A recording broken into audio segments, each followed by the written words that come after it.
The Island of Sodor, Its People, History and Railways. Written by the Reverend Wilbert Audrey and George Audrey. Read aloud by Scrapyard Studios.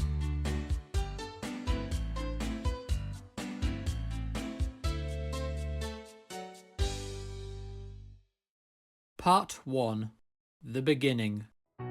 Sodor discovered. By 1950, when the first 4 books had been written, letters began to come from sharp-eyed youngsters pointing out that engines and buildings often look different in different books, and sometimes even in the same one. It is quite useless to tell a 5 or 6-year-old that a mistake has been allowed to go into print. That sort of answer wouldn't satisfy at all. To them, the stories and pictures are real, and they are entitled to an explanation. So, in my replies, I had to make up a story to account for the discrepancy. I soon developed standard answers for the commonest questions, but even so, there were so many letters that life began to get too short. I had therefore to devise some other way of dealing with the problem. Then I remembered what I had done to satisfy my own 3 children, and the possible answer suggested itself. I used to try out my stones on them. If they improved, all was well, but if not, then I had to try again. The 4th story, in Tank Engine Thomas again, is about a race between Thomas and Bertie, a bus. I had worked out the whole story, but had only written the first 2 pages, which described an argument between the 2 at Knapford and how they decided to settle it. At the start, Thomas didn't hurry. This worried Annie and Clarabelle, but not Thomas. He'd remembered the level crossing. The payoff line at the end of the page was, "There was Bertie, fuming at the gates, while they sailed gaily through." As one, my 3 children protested, "Daddy, that's not fair!" So I fetched the rough sketch map of the branch, drawn while I was working out the story. This didn't convey much to them, so I redrew it there and then with coloured ink and crayons, giving little pictures of Thomas and Bertie, and the hazards each would have to face. We counted them all up and saw that there were 6 for each, and they agreed that it was fair after all. I still have that map, and it is reproduced on page 154. This encouraged me to hope that if I could find a suitable location for the Fat Controller's Railway and map it, I could, so to speak, standardise the scenery at any given spot, and so avoid any more troublesome questions on that score. But the great question was, where? My brother George and I pored over maps of the British Isles, but found nothing suitable, till, at last, a preaching engagement from the Isle of Man suggested an answer. In a long weekend, I was able to see something on the island which I had never visited before. I was also intrigued to find that though the bishop had the title of Sodor and Man, he only had Man for his diocese. There is, of course, a historical reason for this, but as you have to go back some 700 years to find it, George and I decided that we could safely ignore it. We would, we felt, be doing the bishop and his successors a kindness by restoring the other half of their diocese to them. This, of course, is the island of Sodor, lying between Barrow-in-Furness and the Isle of Man. We mapped it carefully, putting in hills, valleys, mountains, rivers and lakes, together with railways, roads and the towns and villages they served. The first edition of the map was published in 1958, and I sent a copy to the then bishop saying that I was glad to be able to assure him that his cathedral problems were over, for he now had a magnificent cathedral in the city of Sodor, the capital of the island. I am happy to say that he replied in a most gratified manner. Once we had started to develop Sodor, we found we had begun something of absorbing interest, without which subsequent books in the series could never have been written convincingly. Railways serve towns, villages and industries, and while place names are wrapped up in geography and/or history, the siting of industry depends largely on geology. The result was that before long we found ourselves evolving a political, social and economic history of the island. To do this, we have had to delve into Irish, Scots, Norwegian, Icelandic, Manx and English histories, besides discovering Cedric sources of our own.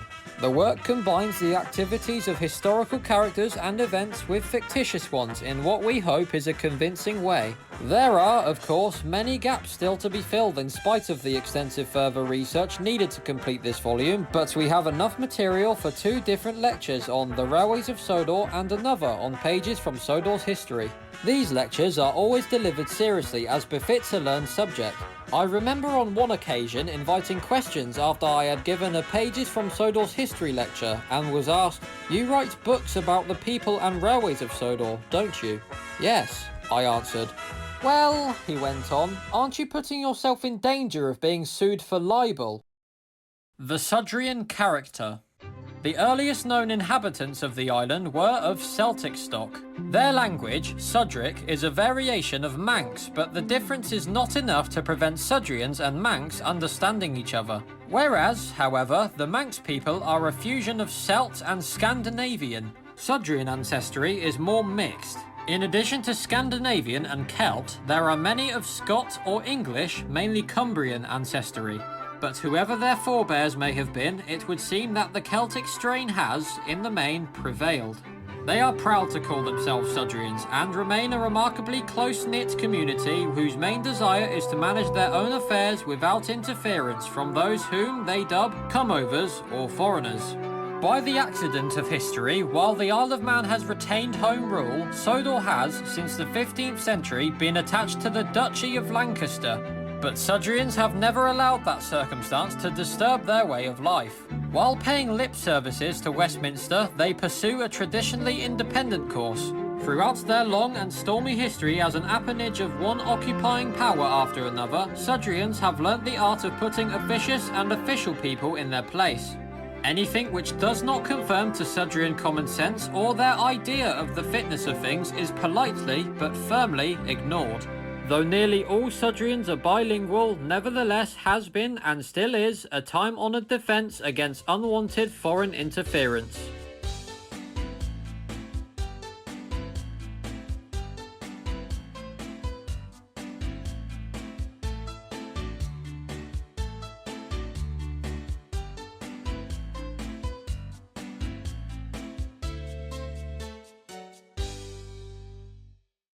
Part 2.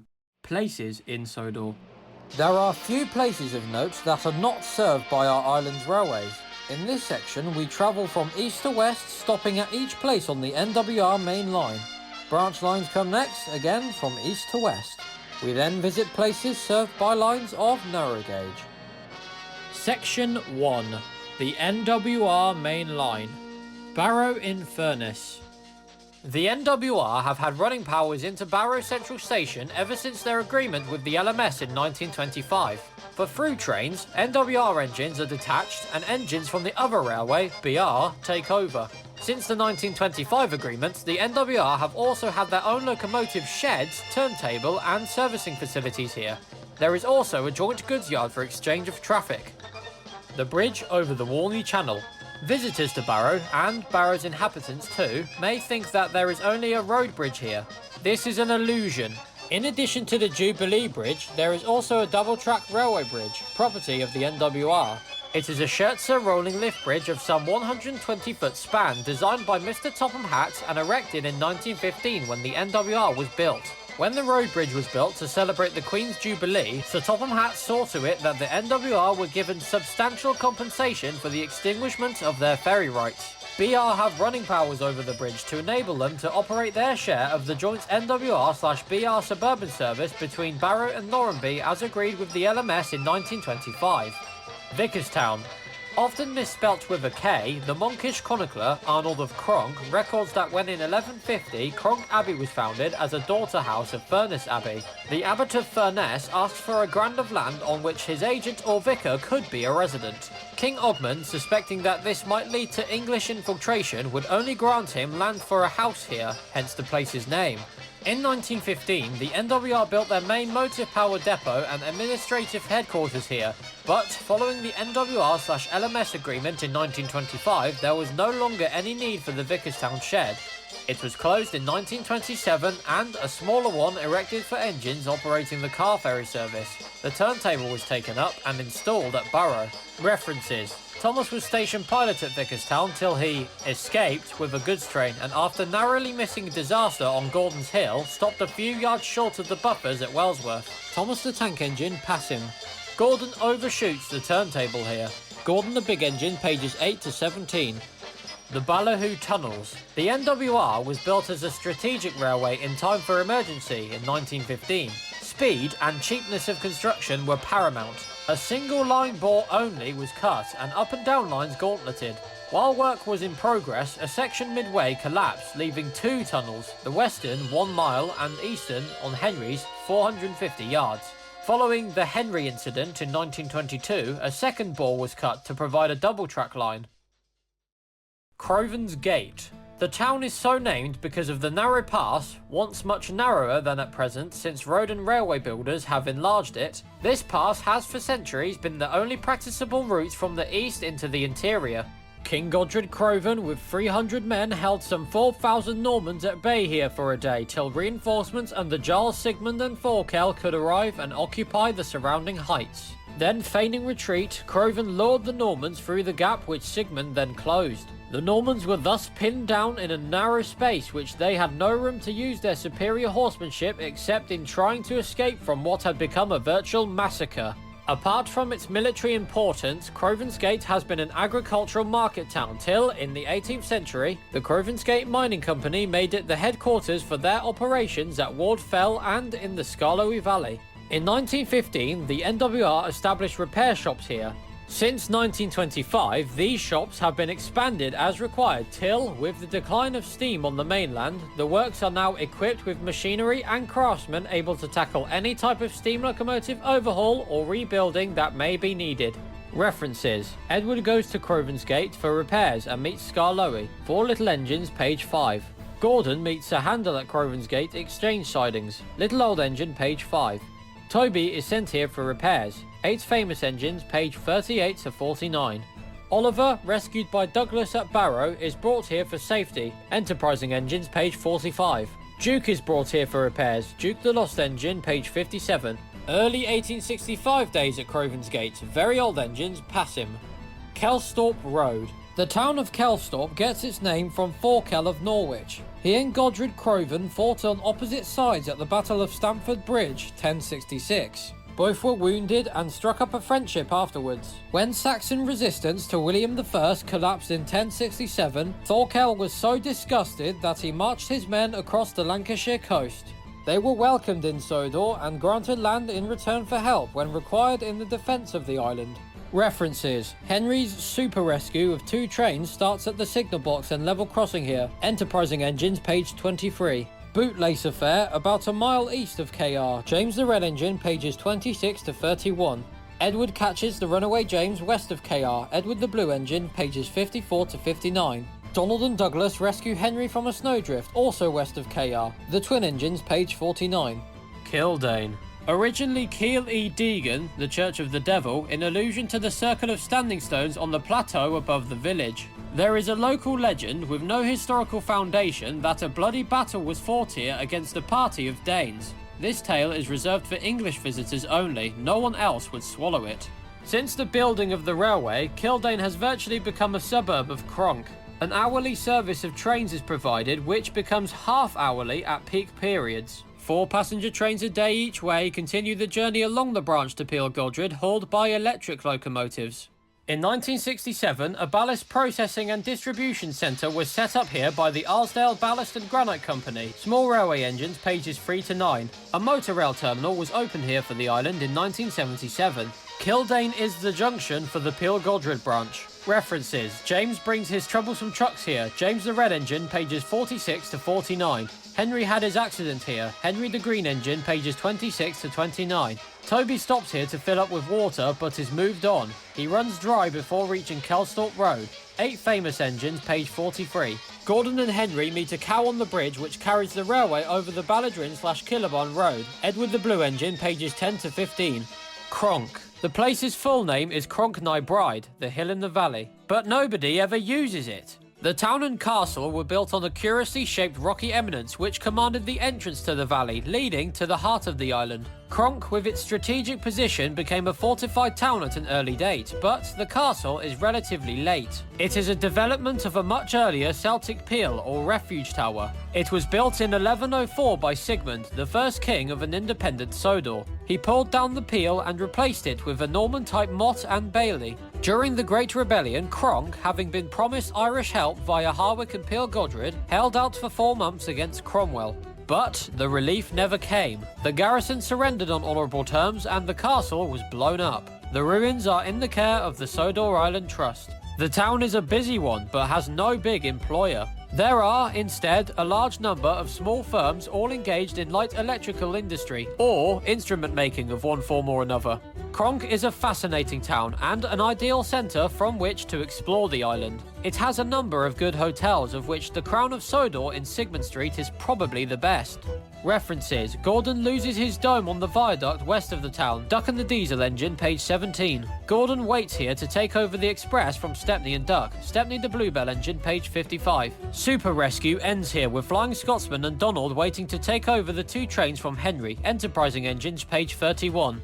Maron. The church is dedicated to Saint Ronan, so that the generally accepted view is that the place name comes from Mar Ronan, Sudric for Saint Ronan. The Modern village is round the station at the summit of Gordon's Hill, but the older houses are built on ledges climbing up from the valley of the Mora, Sacred River. Other authorities claim that this is the basic source of the name. Viewed from the valley, the hillside village has a picturesque and alpine aspect. Many of the lanes leading to the houses are too steep and narrow for wheeled traffic. Donkeys with panniers are still employed in the delivery of bread, groceries, and even coal. The station is a compulsory stop for all down, loose-coupled, and unfitted goods trains. Brakes must be pinned down here. Conversely, bank engines stop here and use the station crossover for the run back to Wellsworth. References: James's driver collapses here, and while his fireman helps him to the station, boys meddle with James's controls and set him going. Edward the Blue Engine, pages 50 to 51. From Maron, the breakaway trucks follow Duck over the crossover. The chase lasts as far as Crosby. Duck and the Diesel Engine, page 48.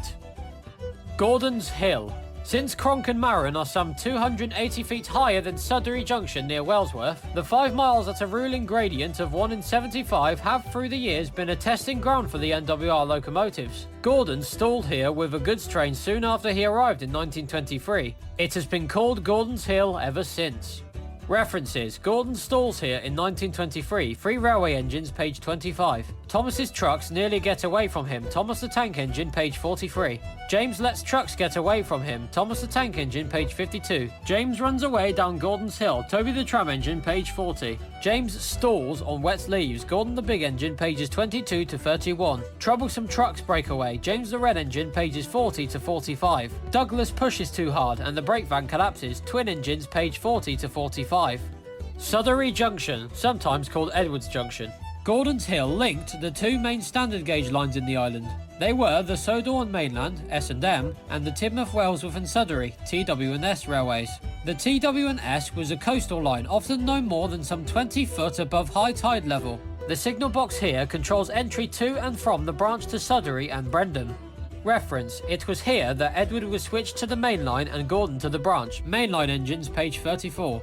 Wellsworth, known in the books as Edward Station.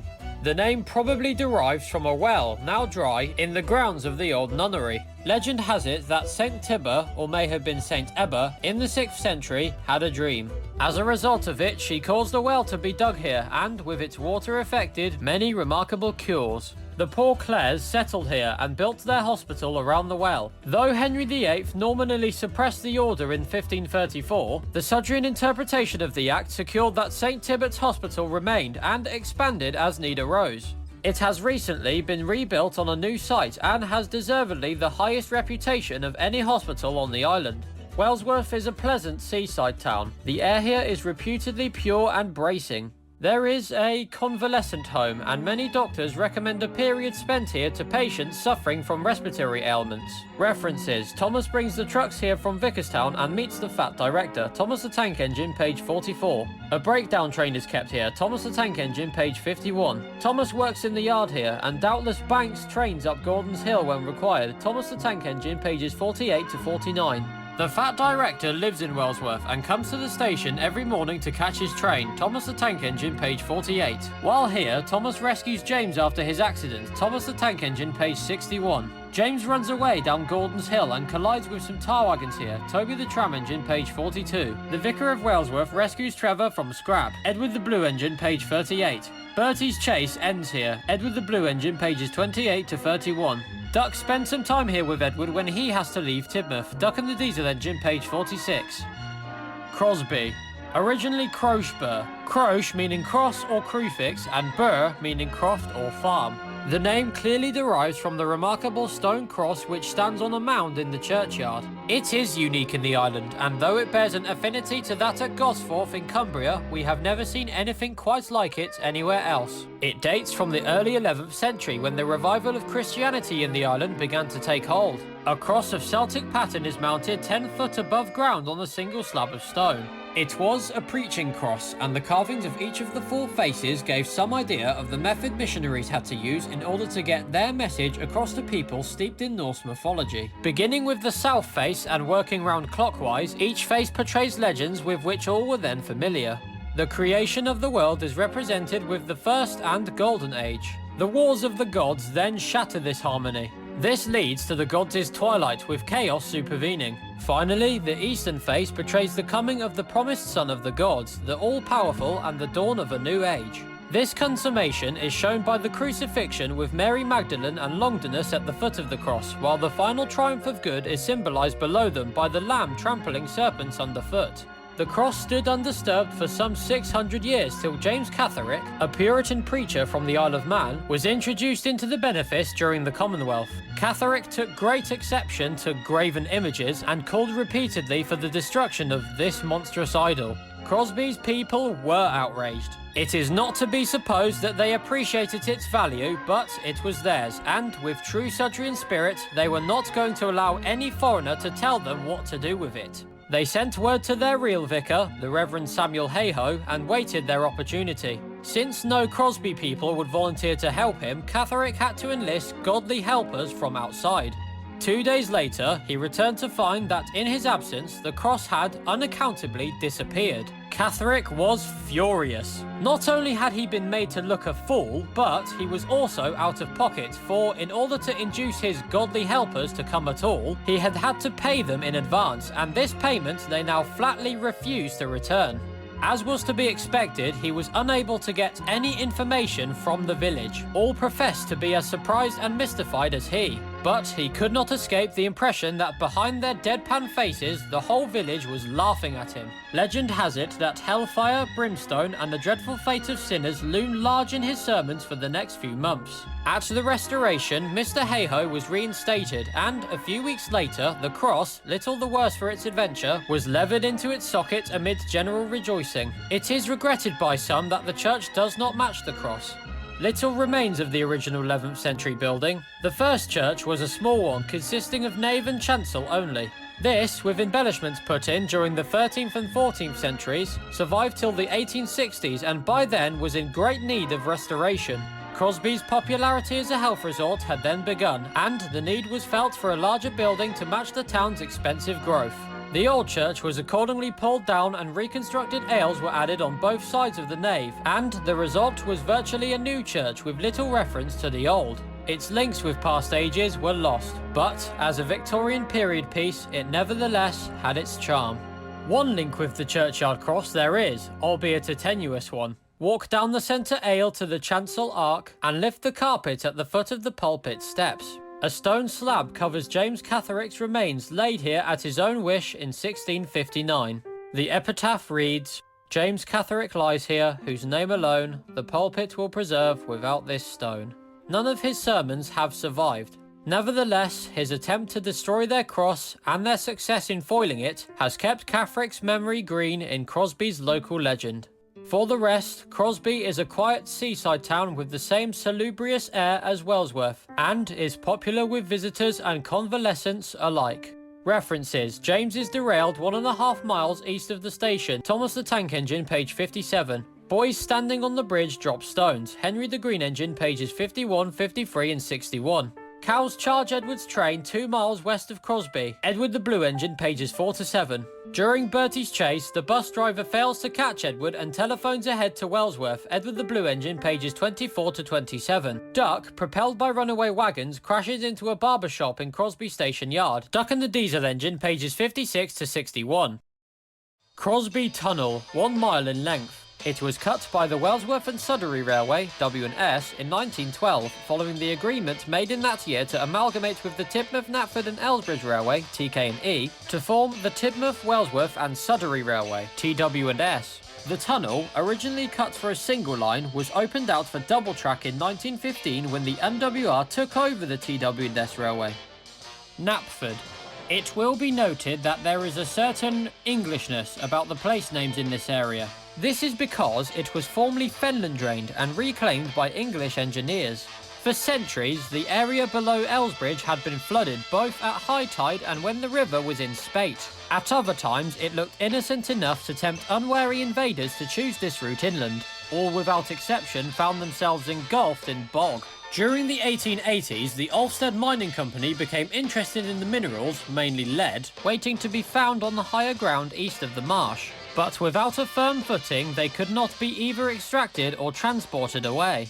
Accordingly, they called in A.W. Dry & Co., who had experience of working on drainage problems in East Anglia. A.W. Dry built embankments across the flats north and south of the river, along which the main line of railway now runs, and installed tide gates. The river was then embanked along its southeastern side, but the opposite bank was left open to provide a flood pool for the normal river flow, which could be drained off every day at low tide. It thus remains a marsh where the Elsbridge fenmen could carry on their activities as before. And since this, fortunately, was the side of the river they preferred, they offered little opposition to A.W. Dry's drainage operations on the east. This explains why on the map the area west of the river is shown bare, in contrast to the development indicated on the eastern side. The present station at Knapford is the third on the site and dates from 1956 when Sir Topham Hatt II, disturbed by the congestion at Tidmouth, launched his Knapford Harbour development scheme as referred to in Percy the Small Engine. As also mentioned in that book, there are 2 stations at Knapford Junction and Harbour.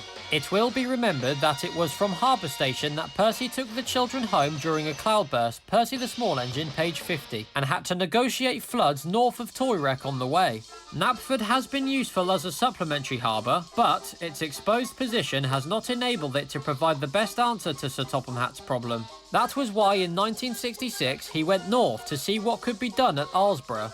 The town of Knapford itself, though an important railway junction, is in a bleak position. It is a railway and dock town. Few people live here apart from railwaymen, dock workers and drainage engineers. References: Thomas meets his friends here, Thomas the Tank Engine, page 63, and others. Thomas leaves his guard behind, Tank Engine Thomas again, pages 10 and 11. Percy runs away from Knapford, Troublesome Engines, pages 54 to 57. Percy's backing signal is Knapford Outer Home, Percy the Small Engine, pages 14 to 19. Percy's race with Harold Helicopter ends at Knapford Harbour Station, Percy the Small Engine, pages 46 to 49. Percy takes the plunge from a jetty at Knapford, 8 Famous Engines, pages 14 to 17. The engine cavalcade starts for England from Knapford, 8 Famous Engines, page 59. Donald damages a signal box at Knapford, Twin Engines, page 34. The engines assemble at Knapford to watch Stepney come through on his way to Tidmouth, Stepney the Bluebell Engine, pages 5 and 13.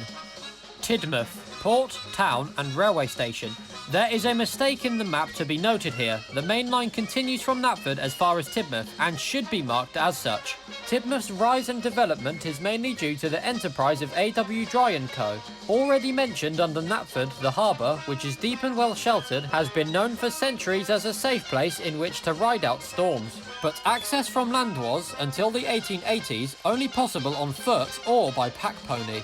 The valley of the Tid, northeast behind the town, is peculiar in that it is narrow and enclosed by precipitous cliffs. And being throughout on a higher level, the river falls sharply before reaching the sea. Even now there are only footpaths along the valley. Till well on into the 19th century it was a rough place, the haunt of smugglers who alternated as fishermen, and who have developed their special kippering process, the secret of which is still jealously preserved today. AW Dry & Co. faced considerable opposition when wishing to use the harbour as a base for operations in the Knapford area. Boat building, however, was among their various activities, and they had produced a new design of fishing boat, which, fortunately, found favour with the Tidmouth men. This, together with judicious sweeteners, eventually opened the door to an amicable arrangement. Supplies and equipment for the drainage project could then be brought in by sea and conveyed along a coastal road built for the purpose round the headland. By 1905, the mining company had become dissatisfied with Knapford as a port and adopted AW Dry's suggestion of extending their tramway along this coastal road to Tidmouth. And Topham Hatt, a young engineer from Swindon who had lately joined AW Dry's staff, built some light steam locomotives for them.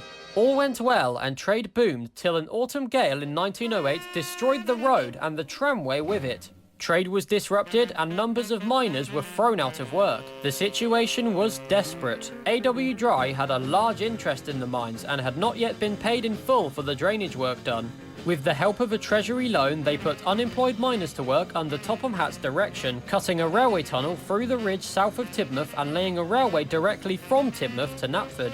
The Tidmouth, Knapford and Elsbridge Light Railway was formed in 1910. Amalgamation with the Wellsworth and Sudbury Railway followed in 1912 and brought fresh trade to Tidmouth. But it was only when the double-track North Western Railway was completed in 1916, connecting Tidmouth at last with the outside world, that its potential as a harbour was realised and its development could really begin. The town's growth as a port and industrial centre has been phenomenal, and it rapidly became the island's commercial capital. However, it still retains many marks of its uncouth origins and is not attractive to tourists. Nevertheless, those ramblers who are bold and dedicated enough to scramble up the steep path beside the Falls of Tid will be rewarded in the valley beyond, which is a place of awesome splendour. Mention of the falls is a further reminder of Messrs AW Dry's enterprise. By harnessing the Falls of Tid, Tidmouth became the first town in Sodor to be lit by electricity. This was in 1906. The passenger railway station has an all-over glass roof spanning 4 terminal roads and 1 through road. Mainline engines pages 33 and 35 and enterprising engines page 9. The through road leads into the Aylesbury branch, which is commonly known as the Little Western or Ducks Branch line. The passenger station, sheds, turntable, etc. are referred to throughout the series, but the pictures of station, yard, sheds, etc. in the early books are often inconsistent. It is only when we reach books 12 to 26 that we get an idea of what they are like. Even then inconsistency creeps in. For example, in Stepney the Bluebell engine, pages 43 and 45, the Tidmouth engine shed is shown with 4 roads, while on page 57 of the same book, it has 5. The engine sheds are shown with the most accuracy in Thomas's Christmas Party. References: interior with central turntable, Thomas's Christmas Party, pages 9 and 13. Station and coaling stage, Thomas's Christmas Party, page 15. View of buildings in evening, Thomas's Christmas Party, page 23. Main entrance, Thomas's Christmas Party, page 24. The Fat Controller's main office is at Tidmouth, Troublesome Engines, page 32, 8 Famous Engines, page 33, and Twin Engines, page 9. Gordon and James have trouble on the turntable, Troublesome Engines, pages 24 and 29. Henry meets an elephant in Tidmouth Tunnel, Troublesome Engines, pages 8 to 17. Percy is, for a while, station pilot here, Troublesome Engines, pages 41 to 45, and Percy the Small Engine, pages 4 to 35. Percy collides with the luggage trolley, Henry the Green Engine, pages 42 to 49. Duck takes charge, Percy the Small Engine, pages 26 to 35. City of Truro comes to Tidmouth, Duck and the Diesel Engine, pages 6 and 7. Flying Scotsman comes here too, Enterprising Engines, pages 8 to 11. Tenders for Henry, Enterprising Engines, page 17. Diesel 4711 fails and Stepney and Duck take over the Express. Stepney the Bluebell Engine, pages 46 to 55. Bees escape in the station, Mainline Engines, pages 20 to 25. Confusion is caused by the Lady's Green Floppy Hat, Mainline Engines, page 33. Her Majesty the Queen visits Sodor and reviews the engines at Tidmouth, Gordon the Big Engine, page 63.